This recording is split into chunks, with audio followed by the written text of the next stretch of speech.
सिंध सां जेका हुनजी कमिटमेंट हुई ऐं सिंध सां जेका हुनजी मोहबत हुई उहा असां ॾिसी सभु जेके आहिनि से साईं जा परवाना थी वियासीं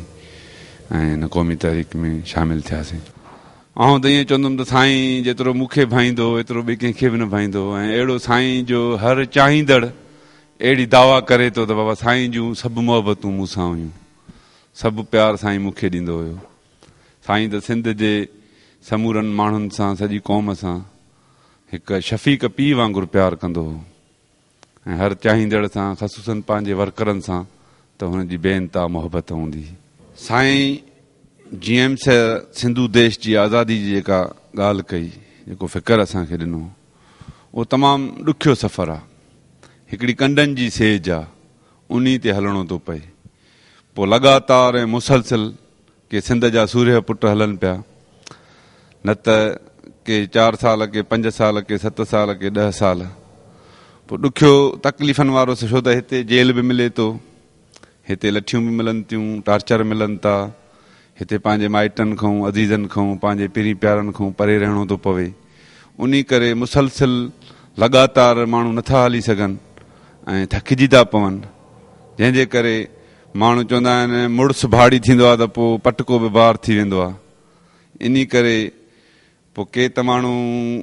असां ॾिठोसीं जॾहिं जीअं सिंध खे छॾियऊं त साईं GM सैद सां इख़्तिलाफ़ रखी, पर अॻिते हली असां त ॾिठोसीं त GM सैयद सिंध हुयो।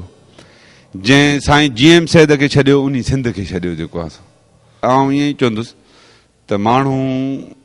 जेके मुसलसिल न हली सघिया लगातार सफ़र में, जदोजहद में, ॾुखी राह में जेको आहे सो उन्हनि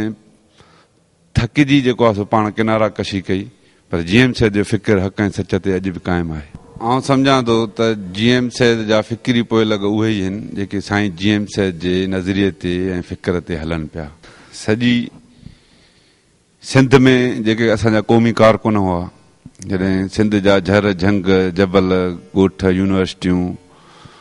सभिनी मां किथे मायूसूं मिलंदियूं, किथे पुलिस जा ज़ुल्म, किथे तशदुद, किथे माइटनि जा मेणा, किथे ॿिया अहंज ईज़ाव, सॼी सिंध जा सूर खणी जॾहिं सन पहुचंदा हुआसीं असां ऐं साईं GM सैद सां असांजी कचहरी थींदी, हुनजो जेको मोहबत ऐं प्यार ऐं शफ़क़त ऐं ॿाझ असांजे मथां हूंदी ऐं वेही असांखे उहे कचहरियूं ॿुधाईंदो। कॾहिं कॾहिं वरी टेलीविज़न घुराए असांखे फिल्म ॾेखारींदो हो जेको आहे सो इनकलाब ते, आज़ादी जे सिलसिले में मुख़्तलिफ़ जेको आहे सो तारीख़ी फिल्म ॾेखारींदो, या वरी सन जा जेके आहिनि से अहिड़ा